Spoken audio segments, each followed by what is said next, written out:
Alright दोस्तों, स्वागत है आप सभी का the beginning after the end में। पिछले पार्ट में अपन लोगों ने देखा आर्ट एलिनोर किंगडम से विदा हो जाता है। इस वाले वीडियो के बिल्कुल ही स्टार्टिंग में अपन देखते हैं पोर्टल गेट के जरिए आर्ट जायरस सिटी के अंदर इंटर हो जाता है और डायरेक्ट अपने घर पे चला जाता है। आर्ट कहता है सिल्वी अपन लोग घर पे पहुंच चुके हैं, क्या तुम एक्साइटेड हो? ऐसा कहते हुए आर्ट गेट को नॉक करता है। आर्ट अपनी सारी की सारी मेमोरीज को याद करते हुए कहता है कि मैं इतना सब कुछ कर चुका हूँ, लेकिन इस मूवमेंट से ज्यादा नर्वस आज से पहले मैं कभी नहीं हुआ। इतने में ही अंदर से किसी की आवाज आती है। आर्ट कहता है ये तो किसी छोटी बच्ची की आवाज लग रही है। इतने में ही अपन लोग देखते हैं यहाँ पर एक बुढ़िया आ जाती है। आर्ट कहता है कि मेरा नाम आर्थर लेवाइन है और मुझे खबर मिली है कि मेरी फैमिली यहीं पर रहती है। इतने में ही इस बूढ़ी लेडी के पीछे अपन एक छोटी और प्यारी बच्ची को देखते हैं जो कि कहती है लेवाइन कौन? तभी पीछे से एलिस भागते हुए आती है जो कि कहती है एलेनोर लेवाइन, तो तुम यहाँ पर हो। मैंने तुम्हें क्या सिखाया था कि किस तरीके से मिलना है अगर कोई भी दरवाजे पर आता है। इसी मोमेंट पर एलिस आर्ट को देखती है और आर्ट यहाँ पर बहुत ही रो रहा होता है और कहता है एलेनोर लेवाइन मेरी सिस्टर, मदर मैं वापिस आ चुका हूँ। और आर्ट को देखते के साथ ही एलिस भाग कर आती है और आर्ट को गले लगा लेती है। एलिस कहती है इस आवाज को मैं बहुत ही अच्छे से जानती हूँ, मेरा बच्चा घर पे वापिस आ चुका है। इतने में एलेनोर कहती है मामा प्लीज रो मत। तभी यहाँ पर लेजेंड रे की एंट्री होती है जो कि बहुत ही तेजी से आगे बढ़ता है और आर्ट को गले लगा लेता है। इसी के साथ ये चारों के चारों यहाँ पर रो रहे होते हैं इमोशनल होकर। अगले सीन में ये सभी लोग बैठ जाते हैं। एलिस बहुत सारे सवाल पूछने लग जाती है। रे कहता है तुम कुछ ज्यादा ही सवाल पूछ रही हो, क्या तुम देख नहीं पा रही हो अपना बच्चा स्ट्रॉन्ग ग्रो हो चुका है? एलिस कहती है एली इधर आगे आओ और अपने बड़े भाई को हेलो कहो। एली बहुत ही छोटी है जिस कारण से हर बार वो सिर्फ टूटा फूटा बोलती है। एली कहती है बड़ा भाई? एलिस कहती है हाँ, जिसके बारे में रोज सोते वक्त मैं तुम्हें कहानियां सुनाती हूँ। इसी के साथ एली कहती है हेलो बड़े भाई। आर्ट अपनी छोटी बहन से मिलता है। इसके बाद कहता है फिर शुरुआत से मैंने अपने मदर फादर को सब कुछ बताया। मैं अपने मदर फादर पे भरोसा करता हूँ, लेकिन फिर भी मैंने सिल्विया वाला पार्ट हटा दिया। रे कहता है फिर ये तुम्हारा दोस्त कहाँ से आया? आर्ट कहता है मैं एक माना बीस्ट से मिला जो कि मरने वाली थी, इस कारण से उसके बच्चे को मैं ले आया। एलिस कहती है क्या तुम श्योर हो कि तुम पूरी तरीके से हील हो चुके हो? क्या तुम्हें वो इलनेस दोबारा तो नहीं आएगी? आर्ट कहता है आप चिंता मत कीजिए, ऐसा इसीलिए हुआ क्योंकि मेरा माना कोर जल्दी डेवलप हो गया था। इसके बाद अपने मन में कहता है कि बातें छुपाकर मुझे भी दुख हुआ, लेकिन जब तक मैं स्ट्रॉन्ग नहीं बन जाता ये बात खतरनाक होगी इन लोगों को सब कुछ बताना। एकदम से रे बहुत ही एक्साइटेड हो जाता है और कहता है अरे हाँ तुम्हारा माना कोर, अब तुम किस स्टेज पर हो? एलिस कहती है आर्ट अभी जस्ट आया ही है और तुमने ऐसी बातें करना शुरू कर दी है। रे कहता है एक दूसरे के साथ कंपेयर करने में और क्या दिक्कत है? वैसे आर्ट जब तक तुम यहाँ पर नहीं थे मैं हेल्स्टी ऑक्शन हाउस गार्ड में इंस्ट्रक्टर की तरह काम करने लग गया। आर्ट कहता है अरे वाह, इसका मतलब सिर्फ आपके चेहरे के बाल अकेली चीज नहीं है जो कि ग्रो हुई है। वैसे आप माना कोर की किस स्टेज पर पहुंच गए हो? रे बहुत ही कॉन्फिडेंट हो जाता है और कहता है 2 साल की कड़ी मेहनत के बाद फाइनली मैं डार्क ऑरेंज स्टेज पर हूँ।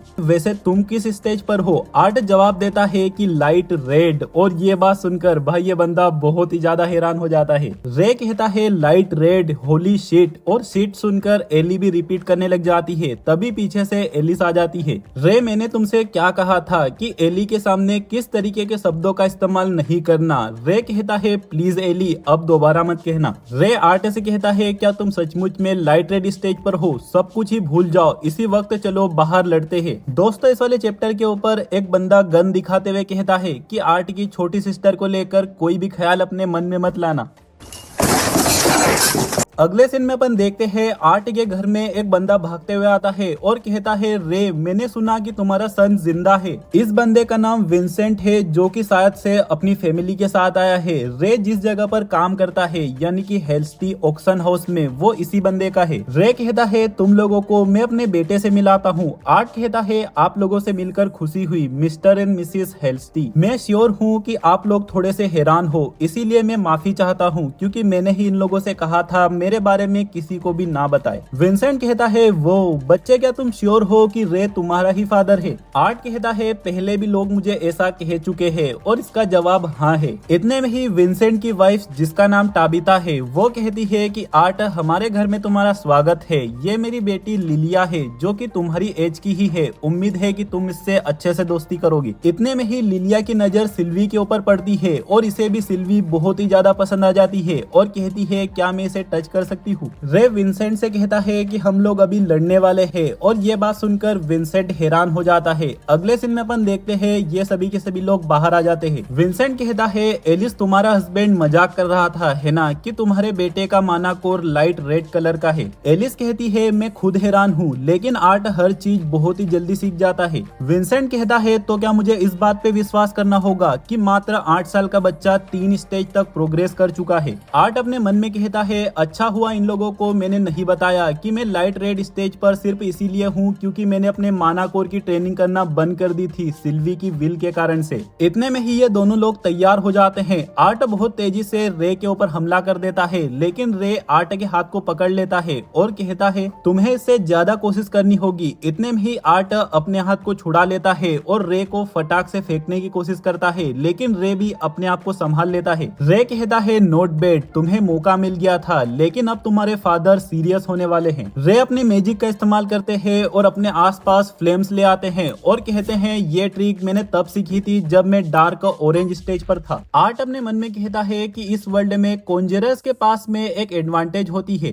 कि वो जिस भी एलिमेंट को पजेस करते हैं वो उसे मैनिफेस्ट और मैनिपुलेट कर सकते हैं और जो ऑगमेंटर्स होते हैं इनके लिए एलिमेंट्स की पोजेशन और भी ज्यादा सुटेबल होती है और एक लेवल पर आने के बाद ये उसे मैनिफेस्ट कर पाते हैं। मेरे फादर ने कोई भी फॉर्मल ट्रेनिंग नहीं की है जिस कारण से इन्हें असली आग का इस्तेमाल करने के लिए ऑरेंज स्टेज तक आना पड़ा। जिस वर्ल्ड से मैं आया हूँ उस वर्ल्ड में एलिमेंट्स जन्म के ऊपर डिपेंड नहीं करते थे, ये खुद के ऊपर डिपेंड करते थे कि अपन कौन सा रास्ता चुनते हैं। कोई भी एक एलिमेंट के पीछे रेस्ट्रिक्टेड नहीं था और टैलेंट और हार्ड वर्क दोनों ही बहुत ही ज्यादा इंपॉर्टेंट रोल प्ले करते थे। इस वर्ल्ड में आते ही मेरे पास शुरुआत से ही एडवांटेज थी जिस कारण से मैंने भी कुछ चीजें सीखी है। और भाई साहब ये बंदा भी अपने माना का इस्तेमाल करता है और अपने चारों तरफ लाइटनिंग ले आता है। यह देखकर विंसेंट बहुत ही ज्यादा हैरान हो जाता है और कहता है कि आर्ट एक डेविएंट है। दोस्तों डेविएंट बनने के लिए किसी भी मैच को अपने बेसिक एलिमेंट में एकदम मास्टरी हासिल करनी पड़ती है।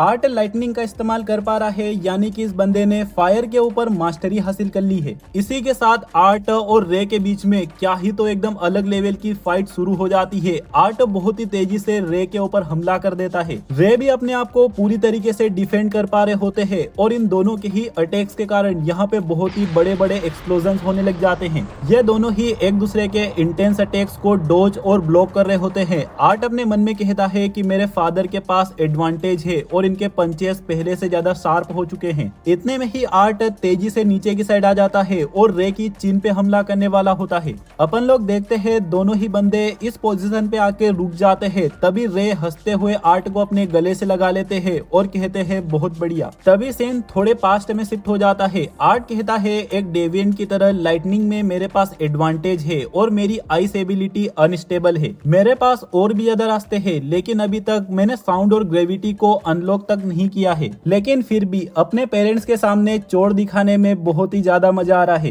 रे कहते हैं ये करना तुमने कब सीखा और तुम क्या क्या कर सकते हो? आर्ट जवाब देता है बस थोड़े टाइम ही पहले। अपन लोग विंसेंट और टेबिथा का रिएक्शन देखते हैं जो कि दोनों ही बहुत ही ज्यादा हैरान होते हैं। अगले सीन में अपन देखते हैं ये सभी लोग बैठे होते हैं। मिस्टर विंसेंट कहते हैं रे क्या तुम्हें कुछ अंदाजा भी है कि तुम्हारे बेटे का फ्यूचर कैसा हो सकता है? रे आर्ट को सहलाते हुए चोड़ में कहते हैं हाँ बिल्कुल अंदाजा है, जब से ये 3 साल की उम्र में अवेकन हुआ था तब से। टेबिता कहती है क्या कहा 3 साल की उम्र में? एलिस जवाब देती है हाँ, इसने हमारे पूरे के पूरे घर को ही उड़ा दिया था। विंसेंट हैरानी के कारण वाइन पी रहा होता है जिस कारण से ये बंदा थोड़े से नशे में है। विंसेंट कहता है क्या होगा अगर अपन तुम्हारे बेटे का एडमिशन जायरस एकेडमी में करवा दे? रे कहता है सीरियसली, लेकिन आर्ट तो सिर्फ 8 साल का है और जो जायरस एकेडमी है वो कॉन्टिनेंट की सबसे एडवांस एकेडमी है। टेबिता कहती है मेरे हस्बैंड की बात में पॉइंट है, ये इतना ज्यादा टैलेंटेड है कि हमें स्पॉन्सर करने में भी कोई भी दिक्कत नहीं होगी जिस कारण से तुम्हें ट्यूशन कॉस्ट की भी चिंता करने की जरूरत नहीं पड़ेगी। एलिस कहती है हम आप लोगों को ऐसा नहीं करने दे सकते से ऑलरेडी आप लोग हमारे लिए बहुत कुछ कर चुके हैं। वैसे भी आर्ट तो सिर्फ 8 साल का है। विंसेंट कहते हैं जो डायरेक्टर है जायरस एकेडमी की, मैं उसे पर्सनली जानता हूँ, इसीलिए इसमें कोई दिक्कत नहीं आएगी। इतने में ही आर्ट कहता है एक्सक्यूज मी, इसमें मेरा फ्यूचर का इन्वॉल्वमेंट है, इसी कारण से क्या मैं कुछ कह सकता हूँ।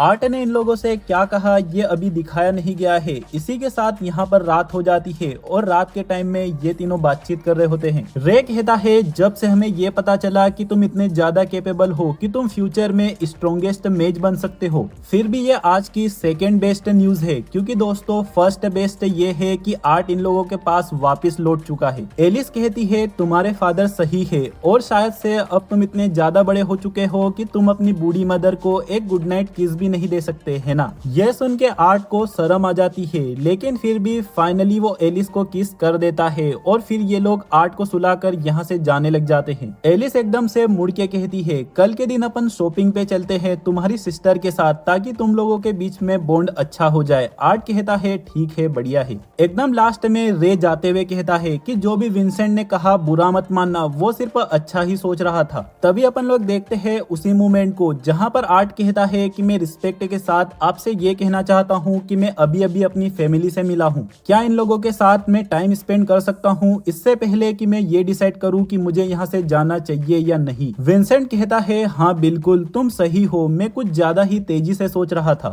आर्ट कहता है ऐसा लगता है लड़ाई के कारण मैं थक चुका हूँ, इसी कारण से मैं अब यहाँ से चलता हूँ। और आर्ट यहाँ से चला जाता है और शायद से ये बंदा कुछ न कुछ तो सोच रहा है। आर्ट घर में ही आगे बढ़ते हुए इधर उधर देख रहा होता है, तभी यहाँ पर लिलिया आ जाती है जो कि कहती है अगर तुम उस और आगे बढ़ोगे तो किसी न किसी कबाड़ खाने में पहुंच जाओगे, कमोन मेरे साथ चलो, मैं एक बेटर जगह जानती हूँ। लिलिया आर्ट को इस घर के नौकर चाकर लोगों के पास लेके चली जाती है और वहाँ पर उन लोगों से बातचीत करने लग जाती है। आर्ट अपने मन में कहता है कि अभी तक तो ये शांत थी, शायद से यूजुअली ये ऐसा ही बिहेव करती है। लिलिया इस मेड से डक का मीट मांगती है, खासकर फेट वाला पार्ट। ये मेड कहती है लिलिया संभल के रहिएगा, क्योंकि मैडम को शक हो चुका है आजकल आपका वेट बढ़ने लग गया है। लिलिया कहती है मारिया मैंने आपसे कहा है ना कि आप इस बारे में बात मत किया कीजिए, मैं तो हेल्दी गर्ल हूँ। यह दूसरी मेड आर्ट को बताती है कि लेडी लिलिया अक्सर यहाँ पर आ जाती है जब भी वो स्ट्रेस फील करती है। आर्ट अपने मन में कहता है कि आखिर इसे और किस बात का स्ट्रेस है। यह बंदा बताता है कि सर और मैडम की सबसे बड़ी इच्छा है कि उनकी डॉटर अवेकन हो जाए। लिलिया भी यही चाहती है, लेकिन एक छोटी सी बच्ची के ऊपर ये एक प्रेशर वाली बात है। इसी मोमेंट पर सीन वापस प्रेजेंट में शिफ्ट हो जाता है और आर्ट कहता है आप चिंता मत कीजिए, मुझे पता है कि हेस्टी फैमिली बहुत ही अच्छे लोग हैं। यह बंदा इस वाले चैप्टर पे कमेंट करता है कि हम लोग आर्ट को टेस्ट के साथ देखना चाहते हैं, और हाँ दोस्तों मैं भी ऐसा ही चाहता हूँ, लेकिन जो लिलिया है इसके बारे में भी अपन लोग कुछ कह नहीं सकते, स्टोरी में कुछ भी हो सकता है। ठीक है दोस्तों, आज वाला वीडियो छोटा है, फिर भी अपन लोगों ने 3 चैप्टर्स को कवर किया है। कल के दिन मेरे प्रैक्टिकल एग्जाम है, ऑल द बेस्ट लिख देना अगर तुम यहाँ तक देख रहे हो तो।